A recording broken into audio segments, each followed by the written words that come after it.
Have people ever asked you how you got in contact with music? No. No. So I'm not gonna ask you. Well, I think the first kind of music I remember hearing was Arab music. I heard it when I was a kid, but I didn't start playing a musical instrument until I was 12. I started playing drums then. I started writing when I was 14, and I started playing the guitar when I was 18.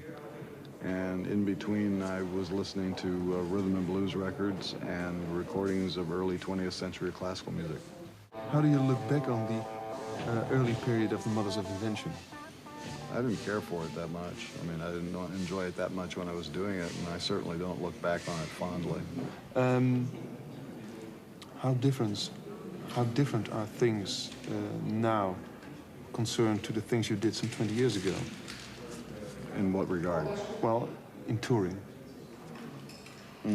Well, this is a much larger, much more complicated touring package. There's 43 people on the road, 3 buses, 5 trucks. And it's like moving an army around. It's because the band is so big and the equipment is so extensive. This is much larger than what we used to do when we first came over here. Yeah, which gives you a financial problem as well, Well, I suppose. yes. If you are touring with that many people, I mean, nobody does this for fun, and they all get a paycheck. And because they're all experts at what they do, they get good paychecks. So I don't know right now whether or not I will make a profit by the end of the European tour, June 9th. I hope that I do, because if I do, then I can reinvest it in rehearsals and be able to do it again. But if I don't, then I don't know. You're 47 years old now? And still you're touring. Aren't you fed up with touring? Well, I like playing, but I don't enjoy traveling. So I don't see any other way to play unless I travel. So when I get on an airplane or go through an airport, I just kind of turn my brain off and try and pretend it's not happening. What is your favorite instrument? To write for? Yeah, to write for or to play on? Well, I like the bassoon as an instrument to write for, but I don't play one. And to play on, I like the guitar.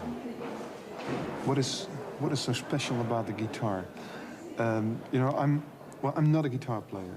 I learned a bit how to play the drums, and I used to play the flute, but that's all. What's interesting about playing the guitar? Well, because of the way that it works and because of the way the human hand is constructed, you might say that the guitar is the only instrument that human beings never have mastered yet, because there is no one correct way to play it. There have been several people who have mastered the piano through history, but the individual styles or things that you can do with 6 strings on a guitar, the mathematical possibilities are pretty large, and so it's an instrument full of opportunities. Who's your guitar hero? Well, the first guy that I really enjoyed listening to was Johnny Guitar Watson, and also Clarence Gatemouth Brown, and then Wes Montgomery.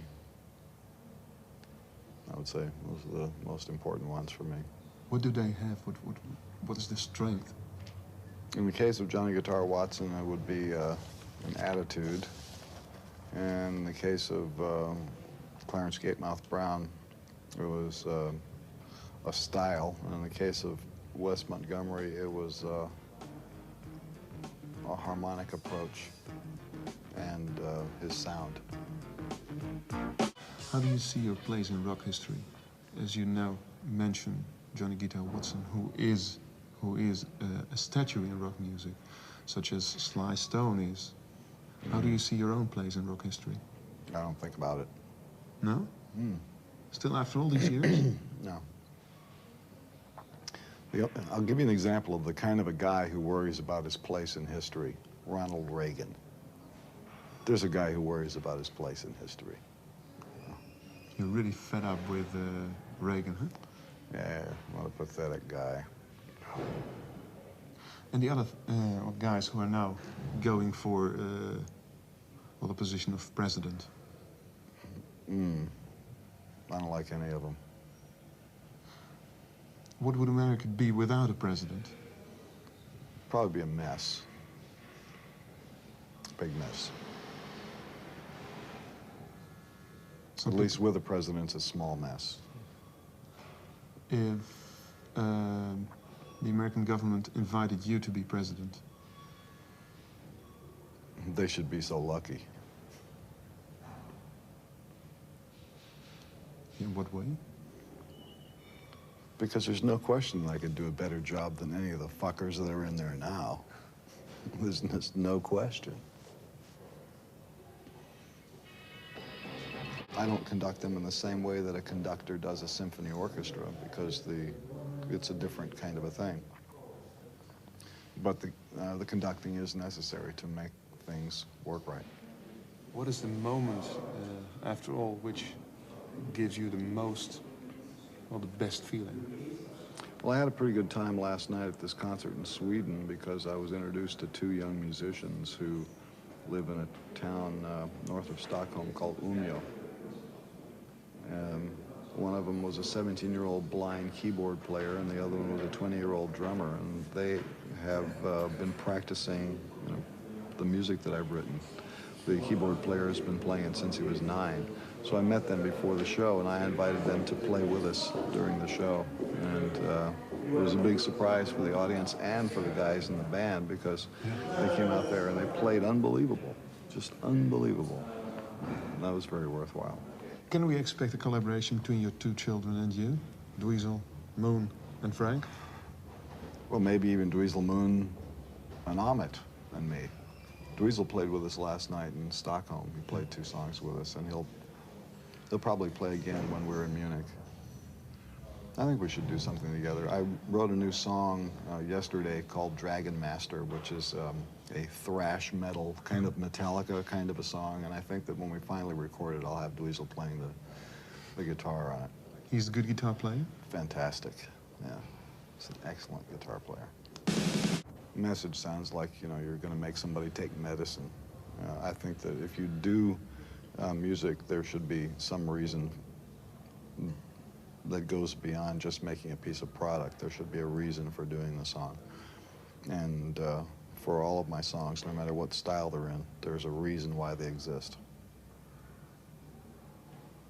They're either about something, or they are experimenting in styles that haven't been attempted before. How far can experiment go to you? What does the word experiment do to you in a musical way? Well, let's take, for example, a song like the Jazz Discharge Party Hats. Here's a song that was recorded live. It was completely unrehearsed. I made up all the words and the melody line at the time that it was being performed. And the band accompaniment that goes along with it was completely improvised. Nobody knew what I was going to say. Nobody knew what I was going to do. After the live recording was complete, Steve Vai wrote out all the notes that I had sung in this piece. And then in the studio, he doubled the vocal part with the guitar. So the experiment there was to try and imagine, George Benson's guitar style where he plays along with what he sings, but it's always nice, pretty notes. So imagine if you were to do that same George Benson type of style, but with those kind of notes. I don't think anybody had ever tried that before, and that's an experiment. Is improvisation a thing which is almost absent in nowadays pop music? Most groups don't improvise because they don't want to take the chance. Anytime you deviate from what you've rehearsed or what you already know, you are taking a chance. Because for an entire band to improvise, that means that everybody in the band has to rely on everybody else in the band to use their imagination in a creative way and in a productive way, so that when the song is over, you did something that was worth listening to, rather than just wandering around in the wilderness making a mess out of things. So most groups don't want to take that chance because they're too concerned about their image.